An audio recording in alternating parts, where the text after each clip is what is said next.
Are के विज्ञान PG महाविद्यालय के ऑनलाइन क्लासेस में स्वागत है। हम नेक्स्ट जो क्लास है उसके साथ मिल रहे हैं। तो देखो यहाँ पे बीए बीएससी फाइल है, ज्योग्राफी है, पेपर सेकंड है, राजस्थान का भूगोल, उसकी यूनिट 5 चल रही है। यूनिट 5 का टॉपिक है वो है पर्यावरण प्रदूषण।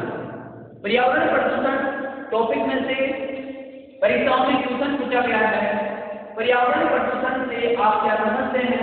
अपने उत्तर को सौदारण समझाते हुए इसकी व्याख्या करते हैं। तो पर्यावरण प्रदूषण में ये प्रश्न आया हुआ है। इसके अलावा राजस्थान में दूसरा प्रश्न इसी पर्यावरण प्रदूषण के अंदर छोटा टिप्पणी पूछी गई थी, वो है औद्योगिक प्रदूषण के बारे में एक साल टिप्पणी आई थी। तो देखिए हम पहले बात करते हैं पर्यावरण प्रदूषण। तो पहले लेते हैं परिचय।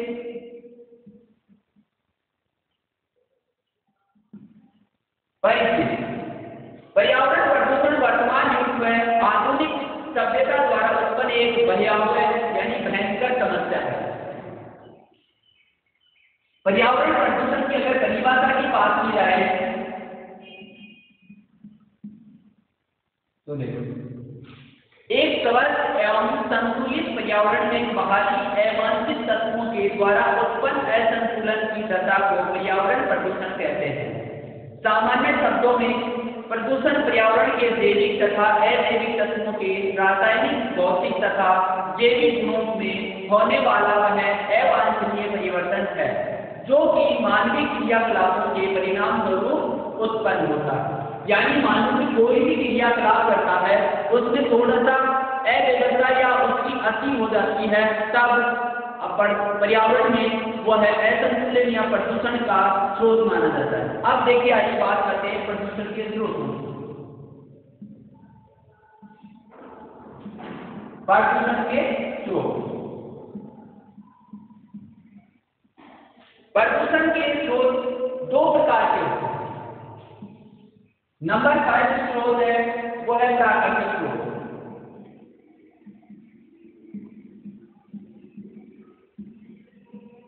नंबर 5 है प्राकृतिक स्रोत। नंबर 2 है वो है मानवीय स्रोत।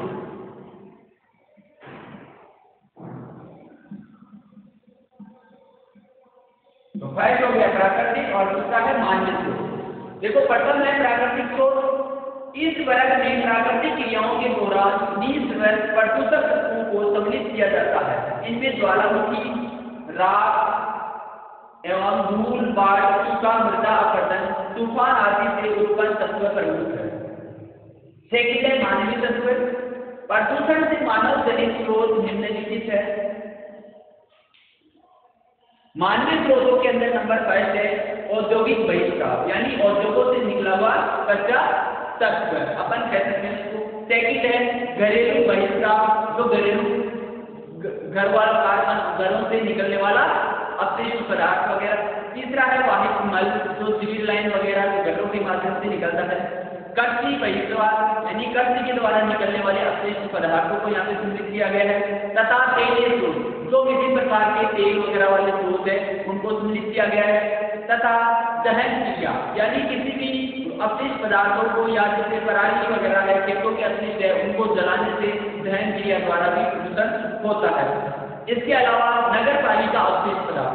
नगर पालिका अपशिष्ट पदार्थ भी कई प्रकार के अपशिष्ट पदार्थ निकलते हैं। खनन अपशिष्ट, खनन जो कारखानों में खनन वगैरह करते हैं तो खनन अपशिष्ट जरूर निकलता है, उससे भी पर्यावरण को काफी हद तक प्रदूषण होता रहता है। परिवहन के साधनों के द्वारा जो हवा वगैरह प्रदूषण होता है उससे भी मुख्य रूप से प्रदूषण होता है। मनोरंजन के साधनों से ध्वनि वगैरह प्रदूषण होता है, तो उससे भी अनेक बीमारियां कानूनी समस्या है। दिमाग के न्यूरॉन्स का कमी हो जाती है और न्यूरॉन्स भी प्रभावित होते हैं, जिससे हृदय की धड़कन वगैरह है उसमें भी जो अलग अलग प्रकार के प्रदूषणों के नाम से यहाँ पे अध्ययन करेंगे हम। देखो सामान्य रूप से पर्यावरण प्रदूषण के प्रमुख प्रकार निम्नलिखित है। तो देखो पहला है नंबर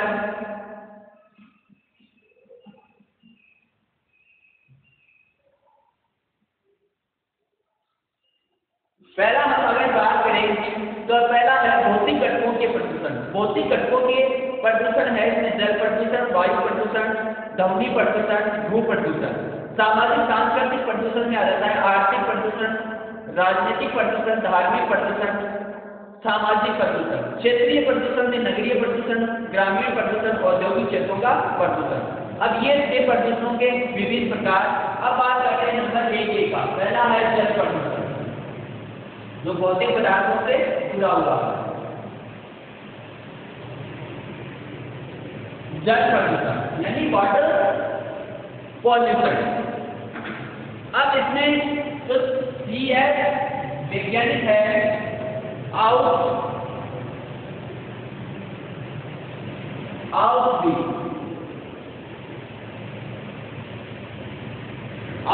वैज्ञानिक है 1976 के अनुसार।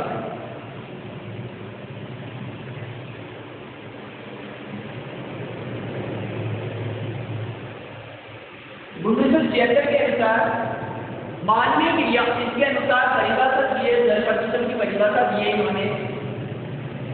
मानवीय क्रियाकलापों तथा प्राकृतिक की प्रक्रियाओं द्वारा जल के रासायनिक, भौतिक तथा भौगोलिक गुणों में परिवर्तन को जल प्रदूषण कहते हैं। वर्तमान समय में जल के उपयोग में निरंतर वृद्धि हो रही है। जल प्रदूषण निम्न प्रकार से हो रहा है, यानी जल प्रदूषण के जो निम्न प्रकार है जिनके कारणों से जल प्रदूषित हो रहा है। नंबर 5 है वो है घरेलू गंदगी के द्वारा। घरेलू गंदगी से निकलने वाला अपशिष्ट। सेकंड है वो है वाहित मल के द्वारा। तीसरा है औद्योगिक बहिस्राव के द्वारा, कच्ची बहिस्राव, रेडियोधर्मी अपशिष्ट तथा तापीय प्रदूषण। तो ये है जल प्रदूषण के स्रोत मुख्य रूप से। अब बात करते हैं यहाँ पे अपन राजस्थान में जल की कमी और शुष्कता का आभास होता है, किंतु राज्य भी जल प्रदूषण से मुक्त नहीं है। पश्चिमी राजस्थान के शुष्क प्रदेशों में जल प्रदूषण की समस्या सीमित है, किंतु इससे भी कुछ भाग विशेषकर पाली जिला जहाँ रंगाई सफाई और उद्योगों का विकास हुआ है, जल प्रदूषण से अत्यधिक ग्रसित है। लूनी नदी का जल 3% प्रदूषित होता जा रहा है। जल प्रदूषण की समस्या राजस्थान के नगरीय क्षेत्र में अधिक है। जयपुर, कोटा, उदयपुर, अजमेर, जोधपुर, बीकानेर, अलवर, भरतपुर, भीलवाड़ा, श्री गंगानगर जैसे बड़े नगरों में घरों से प्रवाहित गंदा एवं वाहित मल जल प्रदूषण का प्रमुख कारण माना जाता है। जल मल का निस्तारण उचित व्यवस्था न होने पर भी इसमें कुछ गंदगी, अपशिष्ट पदार्थ मिल जाते हैं, जिसके कारण तालाबों, झीलों, नदी नालों में इसके द्वारा प्रदूषित हो जाता है। वस्त्रों को धोना, नहाना, वस्त्रों को की सफाई करना, डिटर्जेंट के उपयोग से भी जल प्रदूषण हो रहा है। राजस्थान की वर्ष पर्यंत प्रवाहित होने वाली एकमात्र संबल नदी औद्योगिक प्रदूषण की चपेट में आ गई है। राज्य की झीलें हैं, सरोवर जैसे रामगढ़, जयसमंद, पिछोला, फतेह सागर, आना सागर, काली सागर, सिलीसेठ, पुष्कर सरोवर, रामगढ़ तथा अन्य छोटे तालाबों का जल प्रदूषित हो रहा है धीरे धीरे।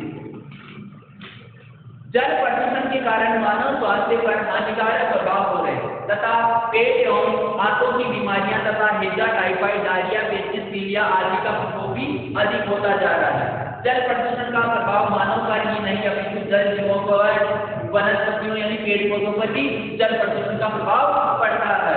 जल प्रदूषण नियंत्रण के उपाय।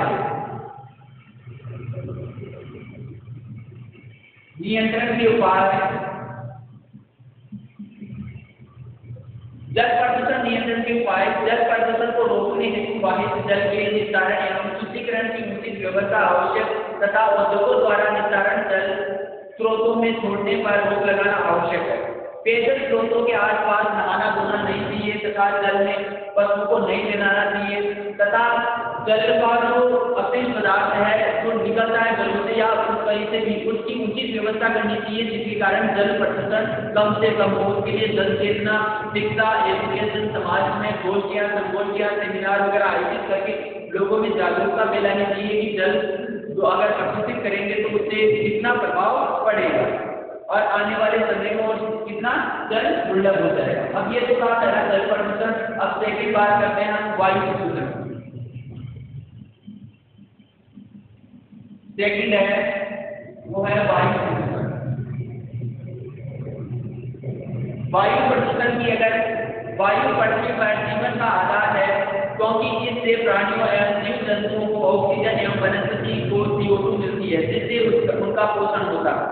यानी वायु मुख्य प्राणदायी जीवनदायी नहीं होती है, जिससे अब इसके बारे में परिभाषा की अगर बात करें, वायु प्रदूषण की परिभाषा की बात करें, वायु के भौतिक रासायनिक एवं जैविक गुणों में ऐसा कोई भी अवांछनीय परिवर्तन जिसके द्वारा मनुष्य के जीवन या अन्य जीवन परिस्थिति, हमारे औद्योगिक प्रकरणों तथा हमारी सांस्कृतिक संपत्ति को हानि पहुंचाए अथवा प्राकृतिक संपदा को नष्ट हो, उसे वायु प्रदूषण कहते हैं। सामान्य अर्थों में प्राकृतिक तथा मानवीय स्रोतों से उत्पन्न तत्वों के वायु के मिश्रण से उत्पन्न असंतुलित अवस्था को वायु प्रदूषण कहते हैं।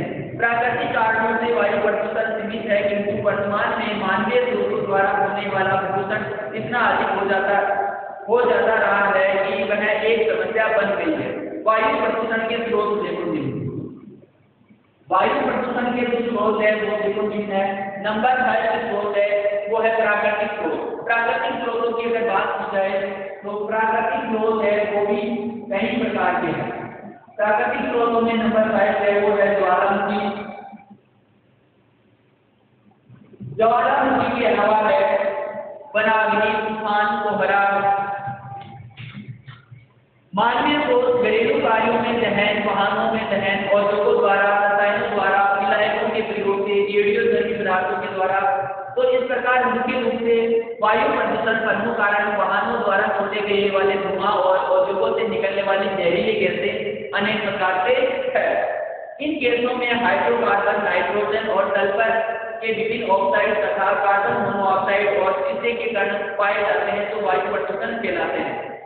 ये मुख्य रूप से जो क्षेत्र है जयपुर, कोटा, अजमेर, जोधपुर तथा बीकानेर, पाली आदि में वाहन और औद्योगों से वायु प्रदूषण अधिक हो रहा है। वायु प्रदूषण से शहरों में नहीं अपितु ग्रामीण क्षेत्रों में भी है वो प्रदूषण फैलने लगा है धीरे धीरे। अब वायु प्रदूषण के है दुष्प्रभाव है, ये तो जिन दोनों की बात हो जाती है। अब है दुष्प्रभाव।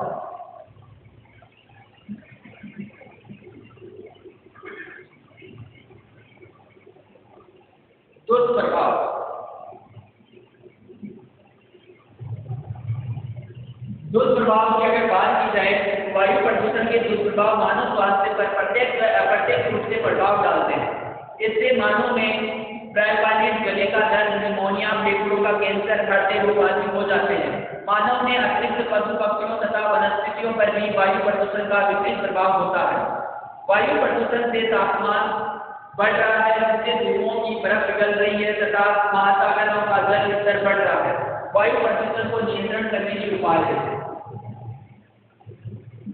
जो वायु प्रदूषण है उसको नियंत्रित करने के उपाय है निम्न है। औद्योगिक प्रदेशों के चारों ओर हरित पट्टी का विकास करता है, यानी जो भी औद्योगिक क्षेत्र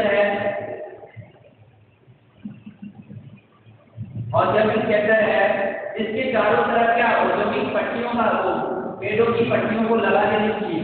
पेड़ों को चारों तरफ पेड़ पौधे लगा देने चाहिए, जिससे वायु प्रदूषण नहीं हो। घरेलू ईंधन के रूप में धुआं रहित ईंधन का प्रयोग करें, जैसे हीटर, गैस आदि। वाहनों से निकलने वाले धुएं को रोककर प्रदूषण को कम किया जा सकता है। प्रदूषण के प्रति जनता को चेतना करना चाहिए तथा सौर ऊर्जा से चलने वाले अधिकतर उपकरणों या यंत्रों का आविष्कार करना चाहिए। वायु प्रदूषण के लिए कानूनी नियंत्रण आवश्यक है। नवीन औद्योग आबादी से मुक्त तथा प्रदूषण के मापदंड, यानी जो भी प्रदूषण के मापदंड है वो उद्योगों के क्षेत्र पर लागू होने चाहिए और उन्हीं मापदंडों के अनुसार कोई भी उद्योग है वो औद्योगिक क्षेत्र में चलना चाहिए। अब अगली बात करते हैं, वो तीसरा है ध्वनि प्रदूषण। नंबर 3 है वो है ध्वनि प्रदूषण।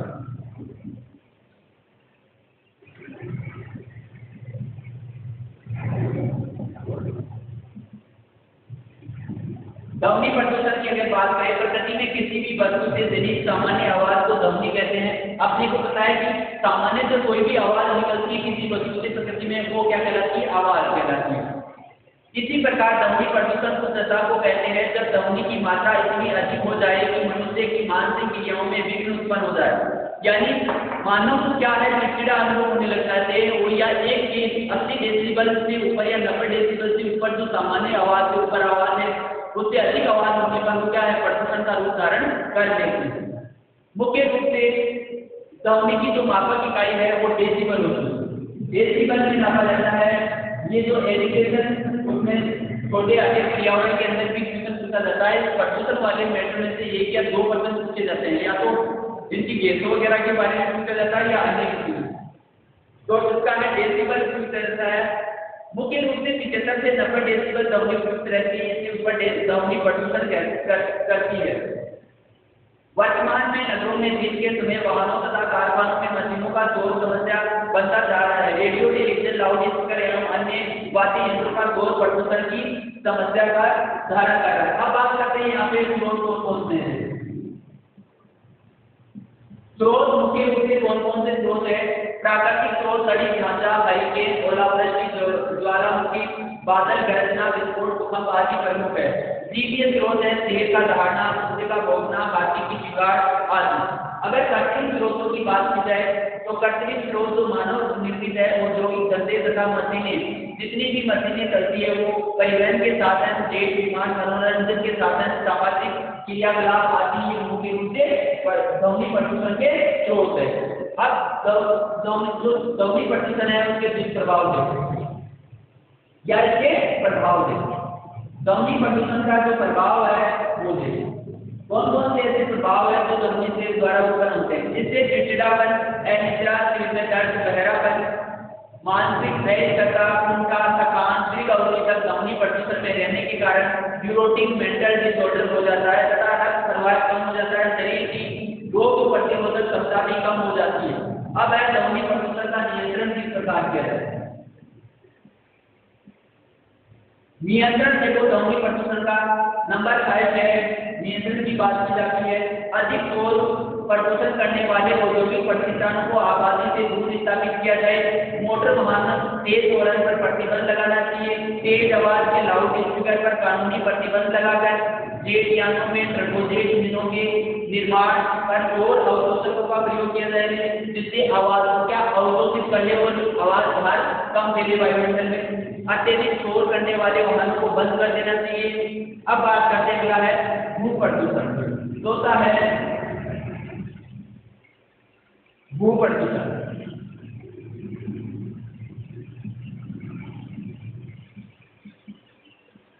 भू प्रदूषण भूमि के भौतिक, रासायनिक या जैविक गुणों में ऐसा कोई अवांछनीय परिवर्तन जिसका प्रभाव मनुष्य एवं अन्य जीवों पर पड़े या भूमि की प्राकृतिक गुणवत्ता नष्ट हो तो वह प्रदूषण भू प्रदूषण कहलाता है। भूमि प्रदूषण के स्रोत प्राकृतिक स्रोत नंबर 11 है। भू प्रदूषण के स्रोतों की अगर बात करें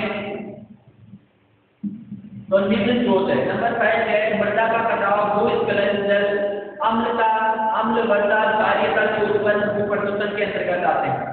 मानवीय स्रोत घरेलू अपशिष्ट, औद्योगिक एवं खनन अपशिष्ट, नगरपालिका अपशिष्ट, कृषि अपशिष्ट, खोद अपशिष्ट, भीलवाड़ा, उदयपुर, राजसमंद, बांसवाड़ा आदि खनन के भू प्रदूषण क्षेत्रों में अंतर्गत आते हैं। जयपुर, कोटा, अलवर, निम्बाहेड़ा, किशनगढ़ आदि में उद्योगों की अवशिष्ट से भू प्रदूषण हो रहा है। अब भूमि प्रदूषण के है प्रभाव की बात करते हैं। कौन कौन से प्रभाव है वो भू प्रदूषण से देखो। भूमि प्रदूषण अन्य पर्यावरणीय प्रदूषकों को जन्म देता है। रसायनों के उपयोग से भूमि की उर्वरा यानी भूमि की उपजाऊपन क्षमता है वो नष्ट हो जाती है। नदियों से मृदा अपरदन बढ़ जाता है। भूमि प्रदूषण को नियंत्रण किस प्रकार से किया जाता है? नियंत्रण के उपाय देखो। भूमि प्रदूषण का नियंत्रण के उपाय। भूमि प्रदूषण की प्रक्रिया में विभिन्न स्रोतों से प्राप्त अपशिष्टों से भूमि अपनी प्राकृतिक संरचना खोती जा रही है। निम्न उपाय करके ठोस अपशिष्टों को व्यवस्थित स्थान पर निस्तारित किया जाए तथा जहां तक संभव हो सके इसका चक्रीकरण करके पुनः उपयोगी पदार्थों में बदला जाए।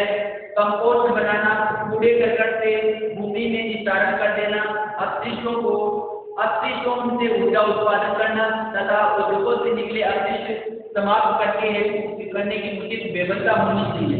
अगला है वो है रेडियोधर्मी प्रदूषण।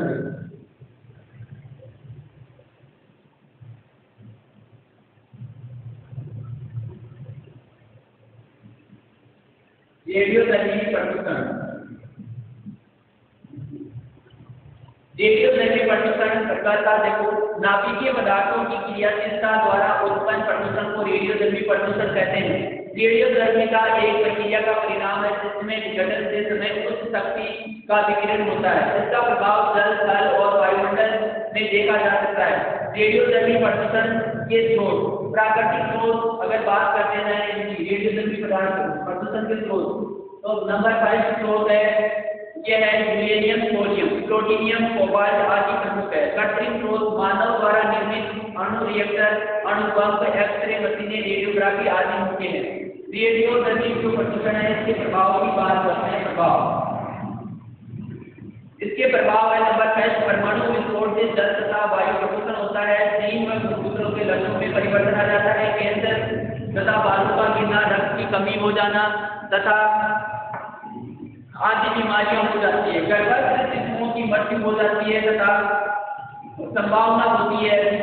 तो यानी गर्भ में जो पशु चल रहे हैं तो गर्भ में शिशु पल रहे हैं तो रेडियोधर्मी प्रदूषण के कारण उनके किरणें जाकर वो गर्भ में ही शिशु की मृत्यु होने का डर रहता है। इसके द्वारा पेड़ पौधे, जीव जंतु, वनस्पति खाद्य आदि भी प्रभावित होती है और एक अलग से प्रकार का उनका चेंजेबल हो जाता है कि प्रकृति के साथ।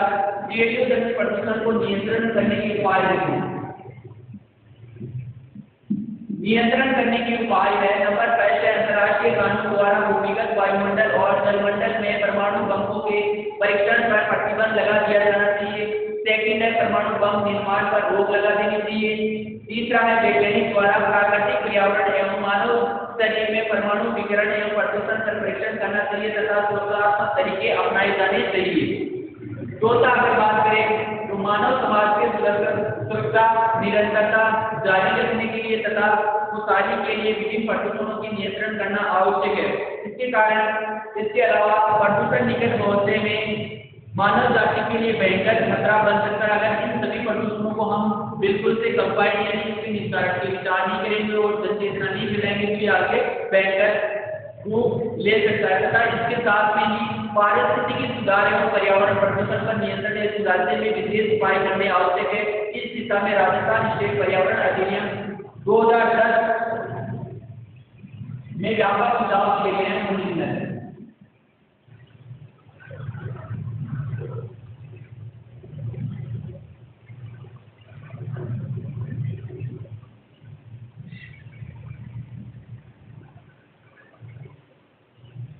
सुझाव व्यापक है।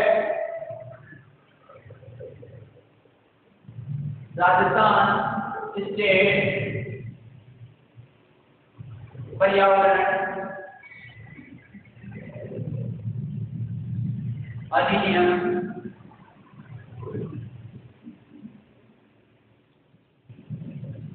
2010 के अनुसार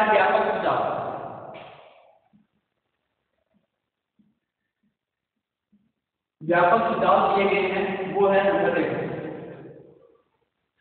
इसी के साथ राजस्थान पर्यावरण मिशन और जलवायु परिवर्तन एजेंडा द्वारा इस दिशा में व्यापक नीति निर्धारित की गई है। नंबर 5 है वृक्षारोपण कार्यक्रम विशिष्ट क्षेत्रों में चला दिए गए। नंबर 2 है जल संरक्षण कार्यक्रम चलाए जाए यानी जल को संरक्षण करके इनके विभिन्न कार्यक्रम चलाए जाए। वन क्षेत्रों के विकास और पर्यटन स्थलों का रूप लिया जाए तथा खनन विधियां वैज्ञानिक विधियों का प्रयोग किया जाए जिनमें खनन प्रदूषण से मुक्त विधियां अपनाई जाए। वैज्ञानिक ऐसे अनुसंधान क्षेत्र को बढ़ावा दिया जाए। पर्यावरण शिक्षा जो प्राथमिक है वो स्नातक तक अनिवार्य कर देनी चाहिए बिल्कुल तथा पर्यावरण चेतना को एक जन आंदोलन का रूप दिया जाना चाहिए। इसलिए क्या है लोगों में शिक्षा व एजुकेशन के प्रति सजग हो जाएंगे और अधिक से अधिक पेड़ पौधों की रक्षा करनी चाहिए और जो पर्यावरण के लिए बहुत ही हितैषी है। तो इस प्रकार के एजेंडे के अंदर एक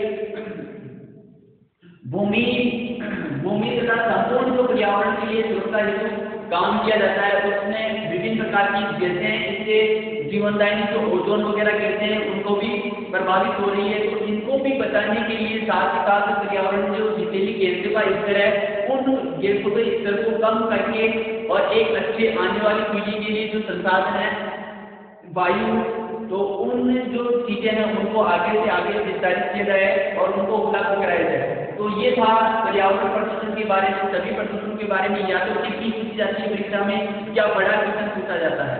तो ठीक है, नेक्स्ट वीडियो में फिर मिलेंगे, वहां तक के लिए धन्यवाद।